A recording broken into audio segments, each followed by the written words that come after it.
म्हणून तो मी शोध घेतला.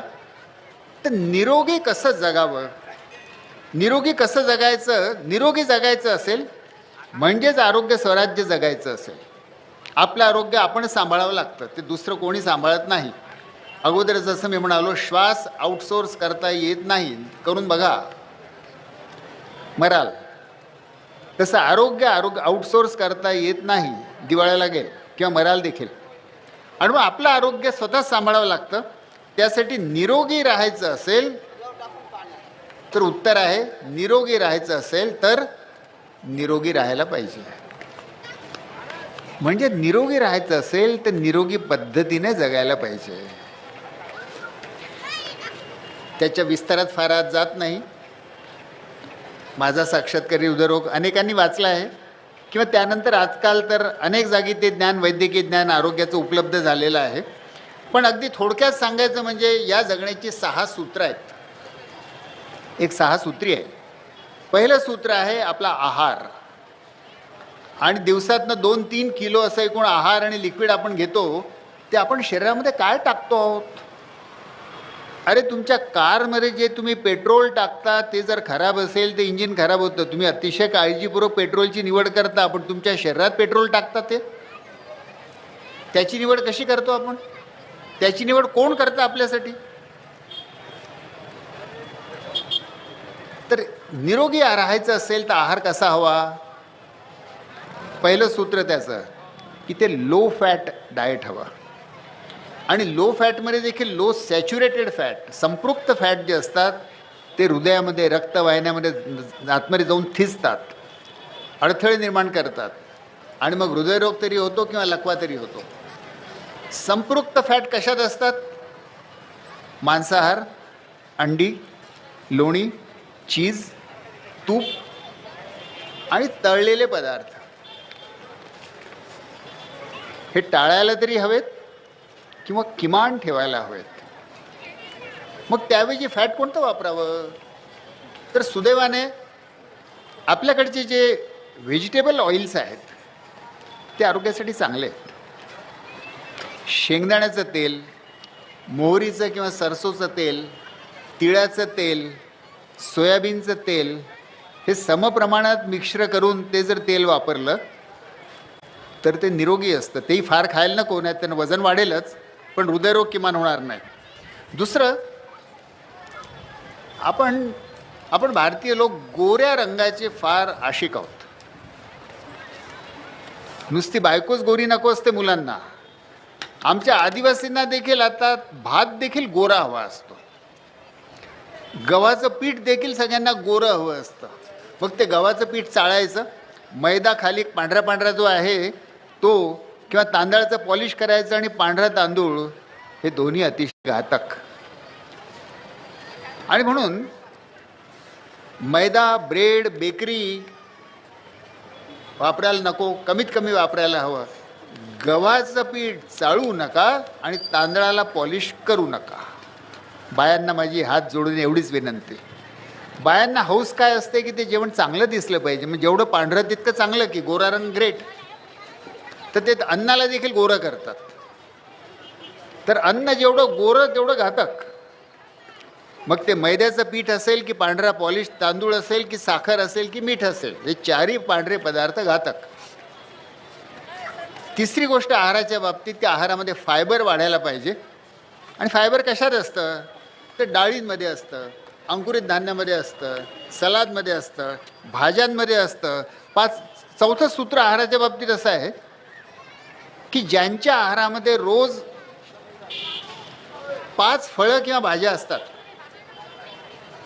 त्यांना मृत्यूचाच धोका 25% कमी होतो. हे मेडिकल सिक्रेट डॉक्टर मंडळी तुम्हाला सांगणार नाहीत. का सांगावं त्यांनी तुम्हाला, ट्रेड सिक्रेट आहे त्यांचं. पण तुमचे रोगांचे धोका सोडा, मृत्यूचाच धोका 25% कमी करता येऊ शकतो. रोजच्या जेवणामध्ये जर 5 भाज्या किंवा फळं आपण जर आहारात घेतली तर. अजून जे जगण्याची सूत्र आहेत, एक आहाराचं झालं. दुसरं आहे की दारू आणि तंबाखूपासून दूर राहायला पाहिजे. एक काळ असा होता की दारू, तंबाखू, सुपारी यांना इंग्लिशमध्ये प्लेजर गुड्स म्हणतात. हौसेचे पदार्थ, सुख देणारे पदार्थ, पण आता global burden of disease study असं म्हणतं की जगामध्ये मृत्यू आणि रोगाची एवढी कारणं आहेत, त्यातल्या सर्वोच्च 7 कारणापैकी 2 कारणं तंबाखू आणि दारू आहेत. दारूचा एक पहिला ग्लास देखील घातक आहे. त्यामुळे सगळ्यात सुरक्षित पातळी दारूची ही झिरो ड्रिंकिंग ही आहे, असं आता WHO म्हणतं आणि ते लॅन्सेटही म्हणतं. त्यामुळे दारू तंबाखू हे आता प्लेजर गुड्स राहिलेले नाहीत की थाटामध्ये आयटीत संध्याकाळी बसून गुटखा थोडा प्यावा. ते भ्रामक स्वप्न आहे. There is no safe drinking. Safe drinking is a myth.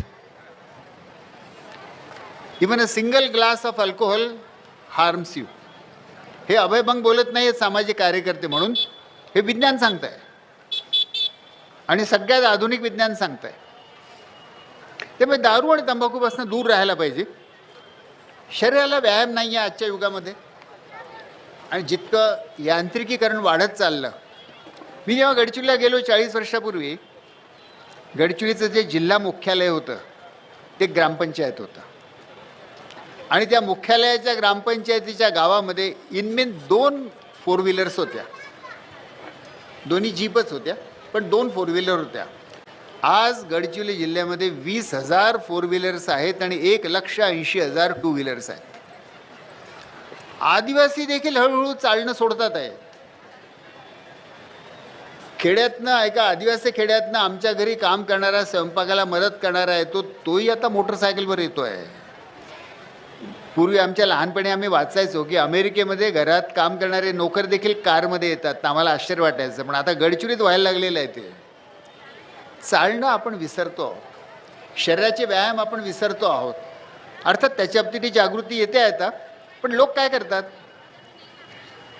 की लोक इकडे डायनिंग टेबलवर खातात आणि नंतर जाऊन जिममध्ये जाळतात. अरे पण त्याचे मग कमीच खा की. पण जर आपल्याला व्यायाम करायचा असेल तर सगळ्यात चांगला व्यायाम रोजचं चालणं आहे. चालण्याच्या सोबत जर योगासनं जोडता आली तर त्याच्याहून अधिक चांगलं नाही, कारण योगासनाचा फायदा वेगळा आणि चालण्याचा फायदा वेगळा. त्यामुळे चालण्याचा व्यायाम, योगासन, प्राणायाम आणि ध्यान हे आरोग्याला अतिशय पोषक आहे. शारीरिक आरोग्यालाच नाही तर मानसिक आरोग्याला देखील. जगातल्या 1/6 लोकांना सध्या मानसिक रोग आहेत. दिसत नाहीत बाहेरनं, पण मनातल्या मनात तो माणूस भोगत असतो. चिंता तरी असते, उदासीनता तरी असते, डिप्रेशन असतं. 14% लोकांना आत्महत्येचे विचार येत असतात. सुदैवाने फक्त त्यातले थोडेसेच लोक त्याला प्रत्यक्ष कार्यान्वित करतात, पण मानसिक रोग अत्यंत कॉमन झाले आहेत. लोकांना एकटं वाटतंय. मग काय करावं? पहिले तर आम्ही लोकांना एकटं करतो.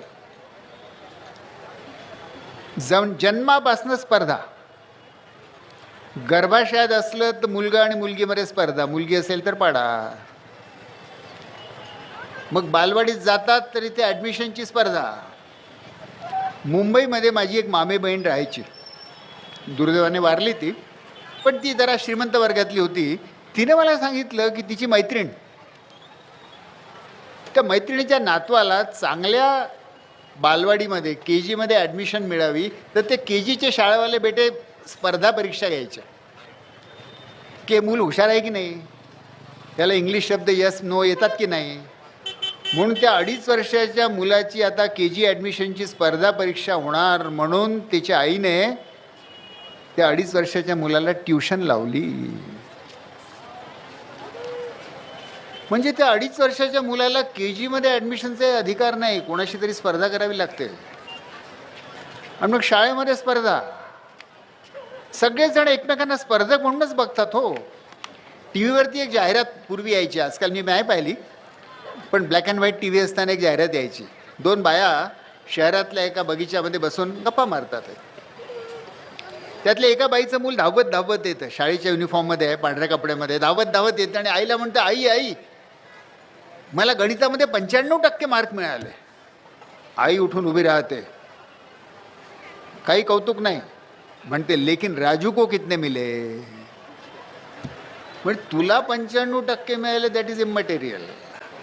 राजू त्याच्यापेक्षा तुला जास्त मिळाले की नाही मिळाले, असा एक राजू आपण प्रत्येकाच्या आयुष्यात निर्माण करतो. आणि क्षणोक्षणी आपण स्पर्धा करतो, तुलना करतो, हेवा करतो, धावतो आणि त्यापायी एकटे पडतो. प्रत्येकाची स्पर्धा, हो घरात नवरा बायकोची आजकाल स्पर्धा होते. आणि त्यामुळे या स्पर्धेमुळे प्रत्येकजण एकटा पडलेला आहे. आश्चर्य वाटेल, पण इंग्लंड सरकारने अधिकृतरित्या एक मंत्रालय उघडलेलं आहे, द मिनिस्ट्री ऑफ लोनलीनेस. आणि लोकांना इतक्या मोठ्या प्रमाणात एकटं वाटतं आहे, लोनली वाटतं आहे, हे कसं दूर करायचं हे त्या मंत्रालयाचं काम आहे. तर मग अशा जगामध्ये आपण सगळे जे राहतो, त्यामुळे जो मानसिक ताण निर्माण होतो तो कसा दूर करायचा? चिंतेपासनं, लोनलीनेसपासनं, एकटेपणापासनं उपाय काय? त्याच्यावरचा उपाय मोठा सुंदर आहे. एवढंच आहे की तो उपाय आपण करण्याच्या ऐवजी आपण तो हिंदी फिल्ममध्ये जाऊन पाहतो आणि चविष्टपणे पाहतो. त्या उपायाला प्रेम असं म्हणतात. प्रेम केल्याने लोनलीनेस कमी होतो, दूर होतो. आणि प्रेम काही फक्त प्रियकर प्रेयसीचं प्रेमची गरज नसते. मित्रावर जरी प्रेम केलं तरी माझं एकटेपण दूर होतं. शेजाऱ्यावर प्रेम केलं तर माझं एकटेपण दूर होतं. जर करता आलं तर बायकोवर प्रेम केलं तर माझं एकटेपण दूर होतं. आईवडिलांवर प्रेम केलं, भावावर प्रेम केलं, नातवावर प्रेम केलं, मुलांवर प्रेम केलं, रोग्यांवर प्रेम केलं, दुःखी कष्टी लोकांवर प्रेम केलं, माझं एकटेपण दूर होतं. तर उपाय माझ्याच हातात आहे की. प्रेमाचा पूल जर मी बनवला तर माझा प्रश्न सुटतो. म्हणून इतरांसाठी नाही पण स्वतःसाठी तरी कोणावर तरी प्रेम करा. आणि प्रेम नुसतं हिंदी फिल्मचं रोमॅन्टिक प्रेम करू नका, तर काहीतरी कृतिशील प्रेम करा, ज्याच्यातनं त्या माणसाचं काही भलं होईल. माणसाला ही जी प्रेमाची किंवा दुसऱ्यासोबत नातं जोडण्याची अनिवार्य ओढ आहे, हे किती किती खोलवर आहे. अमेरिकेमध्ये 1980च्या दशकामध्ये एक मोठी फॅशन आली. फॅशन काय आली? एक म्हातारी होती, घरी एकटीच होती, काय करावं कळेना, कंटाळा यायचा, लोनली. तर तिला रस्त्यावर फिरायला गेली तेव्हा एक दगड सापडला. दगड घरी घेऊन आली आणि त्या दगडाला ती प्रेमाने हात फिरवायला लागली. दगडाला काहीतरी तिने नाव दिलं, जॉन, जॅक, जे काही दिलं असेल त्या दगडाला ती असं त्या नावाने हाक मारायला लागली, त्या दगडाचं लाड करायला लागली. आणि कोणीतरी हे टी व्हीवर दाखवलं. ती आयडिया लोकांना इतकी आवडली की घरोघरी लोक दगड पाळायला लागले. आणि त्याला शब्द होता पेट रॉक. जसं पेट डॉग असतो, पाळीव कुत्रा, पाळीव मांजर, तसं पेट रॉक. आता पेट रॉक पाळायला लागले तर मग कोणीतरी म्हणालं त्या पेट रॉकला कपडे नको का? तर मग पेट रॉकसाठी कपडे बनायला लागले, त्याचीच एक इंडस्ट्री, पेट रॉकचे क्लोथ्स. मग कोणीतरी अजून वर ताण केली, म्हणाले पेट रॉक उपाशी आहे, त्याला अन्न द्यायला पाहिजे. म्हणून पेट्रॉक, दगडासाठी अन्न म्हणून पेट्रॉक फूड म्हणून बाजारात पेट्रॉक फूड्स आले, मॉलमध्ये विक्री व्हायला लागले. मला जबरदस्त हसू आलं की काय दगडावर प्रेम करतात, नाऊ माखू घालतात, कपडे घालतात, खाऊ घालतात. आणि मग अचानक माझ्या लक्षात आलं, अरे आपणही तेच करतो, त्याला फक्त देव म्हणतो आपण. आणि फार मोठी चांगली शक्ती आहे. दगडावर देखील प्रेम करू शकणं, याच्यावरून प्रेमाची काय मोठी कसोटी असू शकतं. दगडावर जर प्रेम करता आलं तर अख्ख्या विश्वावर प्रेम करता येईल. आणि म्हणून भक्ती ती माणसावर करा की दगडावर करा, की विश्वावर करा, की कोण्या तत्वावर करा, पण भक्तीच्या द्वारे आपण इतर माणसांशी जोडले जातो, अनुबंध आपला जोडला जातो. आणि हा अनुबंध जो आहे तो आपल्याला वाचवतो. आजच्या स्पर्धात्मक युगामध्ये तो अनुबंध आपण हळूहळू गमावत चाललो. पूर्वी ग्रामीण समाज होता, एकत्र कुटुंब पद्धती होती, जाती व्यवस्था होती, प्रत्येकाच्या काही मर्यादा होत्या, पण याच्यामुळे प्रत्येकाला एक 10-50 लोकांचं वेटाळं होतं आणि त्याच्यामध्ये त्याला सुरक्षित वाटायचं. आता प्रत्येक माणूस जणू काय लोकलमधला एकटा आहे की त्याला सीट मिळवायची आहे, त्या गर्दीवर इतरांना मागे टाकायचं आहे, चेंगरायचं आहे आणि कसेही करून जगण्यामध्ये जागा मिळवायची आहे. तर माझं जगणं जर मला निरोगी जगायचं असेल, 100 वर्ष जगायचं असेल, तर मी कसं जगू, याची 6 सूत्री आपण पाहिली. एक शेवटचा मुद्दा तो असं की जगणं काय नुसतं खाण्यासाठी नसतं, जगणं काय नुसतं कपडे घालण्यासाठी नसतं. जगणं कशासाठी असतं? व्हिक्टर फ्रँकेल नावाचा एक जर्मन सायकॅट्रिस्ट होऊन गेला. हिटलरच्या काळामध्ये त्याला जर्मन कॉन्सन्ट्रेशन कॅम्पमध्ये टाकलं होतं, जीव होता. अशा हजारो कैदी होते आणि त्यांना काही सुटण्याची आशा नव्हती, म्हणून रोज त्यातले काही जण आत्महत्या करायचे. त्या व्हिक्टर फ्रँकेलला प्रश्न पडला की या लोकांच्या मनात मी आशा कशी निर्माण करू जगण्याविषयी.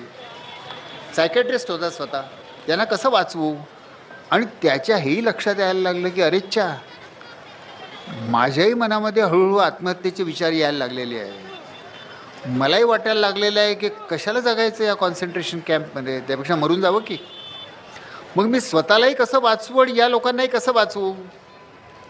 आणि व्हिक्टर फ्रँकेलला असं सापडलं की जर जगण्याला एक स्वप्न असेल तर जगण्याला अर्थ प्राप्त होतो. आणि आत्महत्येचे विचार जर दूर करायचे असतील तर जगण्याला एक काहीतरी स्वप्न द्यायला पाहिजे. आणि त्या कैद्यांना तो जगण्याचं स्वप्न द्यायला लागला की अरे तुला घरी जाऊन तुझा मुलगा 8 वर्षाचा आहे, त्याला शिकवायचं आहे, त्याला मोठं करायचं आहे. अरे तू एक पुस्तक लिहायला सुरुवात केली होतीस, तुझं पुस्तक तुला पूर्ण करायचं आहे. अरे तुझ्या शेतीमध्ये तू ही झाडं लावली आहेत ऑलिव्हची, ती तुला प्रत्येकाला एक स्वप्न. आणि जगण्याला स्वप्न मिळालं की जगण्याला अर्थ प्राप्त होतो. आपल्या प्रत्येकाच्या जगण्याला एक कोणतरी स्वप्न लागतं, काहीतरी पर्पज लागतो. नुसतं खाण्यासाठी जगणं की जगण्यासाठी खाणं, म्हणून याच्या पलीकडचा काहीतरी एक अर्थ आपल्याला जीवनात लागतो. म्हणून आरोग्य स्वराज्य जो आहे त्याचा एक बाजू आहे माझं रोजचं जगणं. सुदैवाने माझं रोजचं जगणं माझ्याच हातात आहे. उपचार डॉक्टरांच्या हातात आहे, ते तुमच्या हातात नाही आहे. एकदा डॉक्टरच्या टेबलवर पोचला किंवा हॉस्पिटलमध्ये पोचला की तुम्ही असहाय होता. मग तुमचं काय होतं आणि तुमच्यावर काय केलं जातं याच्यावर तुमचं फार नियंत्रण राहू शकत नाही.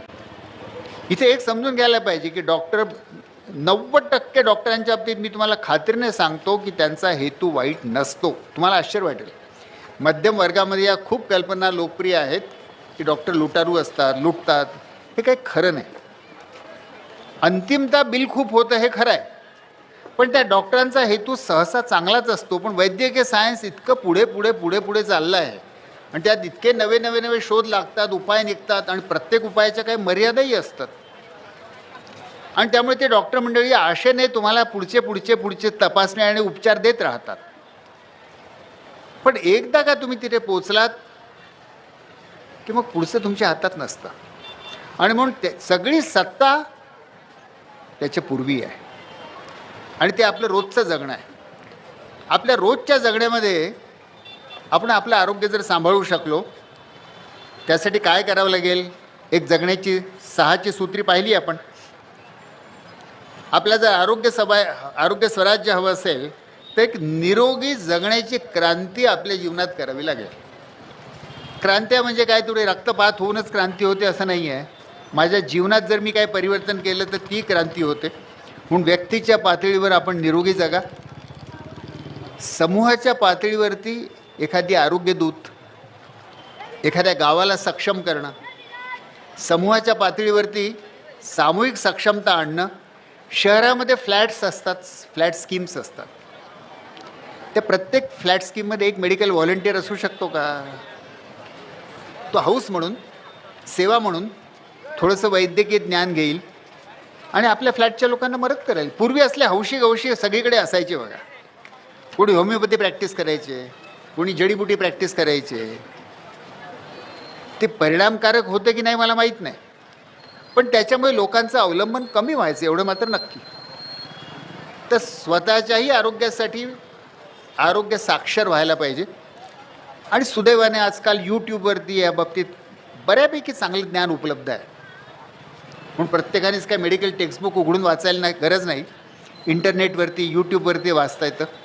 आजकाल मेडिकल ॲप्स निघालेले आहेत की मी ते हाताला घड्या बांधले, तुम्ही किती अंतर चाललात, तुमचं ऑक्सिजन कॉन्सन्ट्रेशन किती, तुमचं BP किती, तुमचं पल्स रेट किती, सगळं ते तुम्हाला सांगतं. त्यामुळे आपल्या स्वतःचं आरोग्य स्वतःच मॉनिटर करणं बऱ्यापैकी शक्य होतं आहे. आणि जितकं हे अशा प्रकारचं आरोग्याच्या इक्विपमेंट निघतील, टेली हेल्थ, म्हणजे माझ्या आरोग्याचं, माझं BP, माझी पल्स, माझं ब्लड शुगर, माझं ऑक्सिजन मीच मॉनिटर करतो घरच्या घरी. गरज पडली तर डॉक्टरला सांगतो की गडबड झाली आहे. पण माझं आरोग्य मला माझ्या हाती सांभाळणं शक्य आहे. समाजाच्या पातळीवरती एक मोठं परिवर्तन करायची गरज आहे, ते म्हणजे आरोग्य संस्कृती निर्माण करण्याची गरज आहे. आज आपल्या समाजामध्ये हळूहळू आरोग्य विकृती मोठ्या प्रमाणात वाढायला लागलेल्या आहेत. म्हणजे उदाहरणार्थ मी अगोदर बोललो की चालणं निघूनच गेलं, सायकल चालवणं निघूनच गेलं. बैलगाड्या चालायच्या तर बैलाला व्यायाम व्हायचा, माणसाला व्यायाम नाही व्हायचा. पण सायकल चालवून माणसाला व्यायाम व्हायचा. जीवनातनं व्यायाम निघून गेला. व्यायाम कष्ट न करता जो खातो त्याच्यावरती खाणं उलटतं, कारण त्याचा लठ्ठपणा वाढतो आणि रोग निर्माण होतात. म्हणून आपली श्रमसंस्कृती थोडी आणावी लागेल परत. रोजच्या जीवनात काहीतरी श्रम पाहिजे. आणि आनंदाची बाब अशी आहे की श्रम म्हणजे जिममध्येच जाऊन केलं पाहिजे असं आवश्यक अजिबात नाही आहे. उलट दुर्दैवाने आजकाल अशा बातम्या यायला लागलेल्या आहेत की तरुण मुलं जिममध्ये जाऊन अतिरेकी व्यायाम करतात आणि धाडकन मरून पडले. तर अतिरेकी व्यायाम करायची गरज नाही आहे. रोजचं 30 मिनिटाचं चालणं मध्यम गतीने, किंवा बायसिकल चालवणं, किंवा पोहणं, किंवा नृत्य करणं आणि योगासन करणं, ही जीवनाची संस्कृती व्हायला पाहिजे. संस्कृतीचा फायदा असा असतो की मग मारून मुटकून जबरदस्तीने करायची गरज पडत नाही, ते आपोआपच घडतं. रोज सकाळी उठून ब्रश करता की नाही? लहानपणी तुम्हाला आई सांगायची, बाळा ब्रश कर, किंवा जे काही असेल मंजन कर. पुढे तो आपल्या संस्कृतीचा एवढा भाग बनतो, सवय बनते, कोणी सांगावं लागत नाही. तर जे करायचं आहे किंवा ज्या करण्यासारखं आहे ते संस्कृतीचा भाग बनला की ते मोठ्या प्रमाणात लोक आपोआप करायला लागतात. म्हणून आपल्याला आरोग्य संस्कृतीचं संवर्धन करायची गरज आहे. शासकीय धोरणं बदलावी लागतील. आज तुम्ही बाजारात जा, भरपूर फळं मिळतात, उत्तम आहे. आमच्या लहानपणी एवढी फळं नाही मिळायची. आजकाल शहरामध्ये 12ही महिने कोणती ना कोणती फळं मिळतात, पण त्याच्यावर इन्सेक्टिसाईड किती असतात माहीत नाही आपल्याला. शासकीय धोरणं पाहिजे. युरोपमध्ये आपल्या इथे सह्याद्री फार्म आहे, त्यांच्याकडे मी 1 महिन्यापूर्वी गेलो होतो. सह्याद्री फार्ममधनं जी फळं युरोपला पाठवण्यात येतात त्यांची अतिशय बारकाईने कसोटी होते की तिथे इन्सेक्टिसाईड फक्त जे मान्य आहेत तेवढ्याच प्रमाणात, त्याच्यातून जास्त प्रमाणात नको. तिथलं शासन बारकाईने आपल्या नागरिकांचं आरोग्य सांभाळतं. हवेमध्ये धूर नको. एअर पोल्युशन हे भारतामधलं मृत्यूचं सगळ्यात महत्त्वाच्या कारणांपैकी एक झालेलं आहे. खेड्यातल्या बाईला स्वयंपाकघरात धूर, कारण तिला चूल पेटवावी लागते, आणि शहरातल्या माणसाला रस्त्यावरचा धूर. दिवसभर आपण स्मोकिंगच करतो. दिल्लीमध्ये एअर पोल्युशन एवढं वाढलं आहे की दिल्ली हे राहण्यासारखं शहर नाही राहिलेलं. अमेरिकेचा अध्यक्ष जेव्हा दिल्लीला येतो तर अमेरिकेचे आरोग्य तज्ज्ञ अनेक दिवस खल करतात की राष्ट्राध्यक्षाला दिल्लीत पाठवण्याचा धोका घ्यावा की घेऊ नये. आणि बराक ओबामा एकदा मध्ये दिल्लीला आले तर त्यावेळी त्यांनी हिशोब केला अमेरिकेतल्या त्यांच्या आरोग्य तज्ज्ञांनी की दिल्लीमध्ये 3 दिवस राहिल्यामुळे बराक ओबामांचं आयुष्य 7 दिवसांनी कमी झालं. श्वास घेणंही आता धोक्याचं झालं आहे. मग काय व्हायला पाहिजे? तर तिथे तुम्ही आणि मी काही एकटं काही करू शकत नाही. हवा सार्वत्रिक आहे, म्हणून इथे काही शासकीय धोरणांची गरज आहे की हवा शुद्ध असायला पाहिजे, पाणी शुद्ध असायला पाहिजे, सॅनिटेशनची व्यवस्था पाहिजे, दारू आणि तंबाखू समाजामध्ये कमीत कमी असायला पाहिजेत, अशी शासकीय धोरणं हवीत. तर आरोग्य स्वराज्य म्हणजे स्वतःच्या आरोग्याची जबाबदारी स्वतः घेणं. स्वराज्य, माझं माझ्यावरती राज्य. आरोग्य स्वराज्य म्हणजे समुदायामध्ये आपलं आपलं आरोग्य सांभाळण्याची क्षमता येणं. आणि तरी देखील कोणी अपघाताने आजारी पडणारच आहे. आपण काही अमरपट्टा घेऊन आलेलो नाही आहोत. आजारी तर पडणारच. तर आजारी पडलोच तर माफक भावामध्ये चांगल्या प्रकारची मानवीय व्यवहार असलेली आरोग्यसेवा सगळ्यांना उपलब्ध असणं, ज्याला आपण म्हणूया आरोग्य स्वराज्य. गडचिरोलीमध्ये गेले 40 वर्ष आम्ही जे प्रयोग करतो आहोत त्यात प्रयत्न हाच आहे की एका अख्ख्या गावाला आरोग्य स्वराज्य कसं करता येईल. 230 गावांमध्ये असा आमचा प्रयोग सुरू आहे. पण माझ्या हृदयरोगामुळे स्वतःच्या जीवनामध्येच तो प्रयोग मला करावा लागला. आणि म्हणून आज तो जो महात्मा गांधीच्या नातवाने मला प्रश्न विचारला होता, आरोग्याची भारतीय व्याख्या काय, तर स्वमध्ये स्थित होणं. आरोग्याच्या बाबतीत परावलंबन कामाचं नाही, आरोग्याच्या बाबतीत डॉक्टर अवलंबन कामाचं नाही, आरोग्याच्या बाबतीत हॉस्पिटल अवलंबन कामाचं नाही. गरज पडली तर आधार घ्यावाच लागतो, काही त्यांच्यावर बहिष्कार तर नाही टाकू शकत आपण, पण त्याची गरज जितकी कमी पडेल तितकं माझंही भलं आणि डॉक्टरांना मग खऱ्या रुग्णाकडे जास्त लक्ष देता येईल. कॅन्सरचा रोगी आहे, त्याला वाचवा असेल तर जास्त लक्ष द्यावं लागतं, पण मी गर्दी करतो लहान मोठ्या आजारांनी, तो डॉक्टर बिचारा काय करेल, त्याच्याकडे लक्ष देईल की तुमच्याकडे देईल. आणि म्हणून हॉस्पिटलमधली गर्दी कमी होणं भारतीय रुग्णांच्याही हिताचं आहे आणि मेडिकल कम्युनिटीच्याही हिताचं आहे. अशा तऱ्हेने याविषयी ज्या माझ्या काही कल्पना आहेत, अनुभव आहेत, उपाय आहेत, ते आरोग्य स्वराज्य नावाचं पुस्तक नुकतंच प्रकाशित झालं आहे. पण त्याच्या अगोदर माझा साक्षात्कारी हृदयरोग आणि या जीवनाचं काय करू, हे 2 पुस्तक. त्यामुळे ही 3 पुस्तकं एकूण आपापल्या आरोग्याच्या बाबतीतच बहुतांशी ती आहेत. शारीरिक आरोग्य, मानसिक आरोग्य आणि सामाजिक आरोग्य. तर ज्यांना इंटरेस्ट असेल त्यांनी ते नंतर इथे मिळतील कुठेतरी, इथूनही घेऊ शकता. राजहंस प्रकाशनने प्रकाशित केलेली 3ही पुस्तकं आहेत. शेवटी मी एक मुद्दा सांगू इच्छितो आपल्याला, की आरोग्य स्वराज्य ही खऱ्या अर्थाने एक मोठी क्रांती आहे. ती क्रांती आरोग्याची क्रांती आहेच आहे, पण ती राजनैतिक क्रांती आहे. राजनैतिक म्हणजे काय, सत्ता कोणाकडे, त्याला म्हणतात राजनीती. आरोग्य स्वराज्य म्हणजे आरोग्य सत्ता ही नागरिकांकडे हस्तांतरित करणं, त्यांच्या हातात आरोग्य सत्ता देणं, म्हणून ही राजनैतिक क्रांती आहे. ही आर्थिक क्रांती आहे, कारण आरोग्यसेवेमध्ये खूप खर्च होऊ शकतो. ही सांस्कृतिक परिवर्तनाची सुरुवात आहे. मी कसा जगतो रोज, याला म्हणतात संस्कृती. ही सांस्कृतिक परिवर्तनाची सुरुवात आहे. मी कसा जगतो याच्यामध्ये अख्ख्या बाजाराला आणि भांडवलशाहीला प्रचंड इंटरेस्ट आहे. तुम्हाला इथे पत्ता लागो ना लागो, तिथे बसून त्यांचं स्ट्रॅटेजिक प्लॅनिंग सुरू आहे की या गिराईकांना ही गोष्ट कशी खाऊ घालायची, आईस्क्रीमचा रंग कोणता ठेवायचा, फ्लेवर कोणता ठेवायचं, की मॅगी नूडलमध्ये कोणतं MSG किती प्रमाणात टाकायचं की जास्त वेळा खाण्याची इच्छा होईल. अख्खी फूड इंडस्ट्री यासाठी प्रयत्न करते आहे की तुम्ही त्यांचं प्रॉडक्ट खावं. टी व्हीवरती माधुरी दीक्षित, ऐश्वर्या राय नाचतात आहे, तुम्हाला सांगतात आहे की हे वापरा आणि ते वापरा, हे खा आणि ते खा.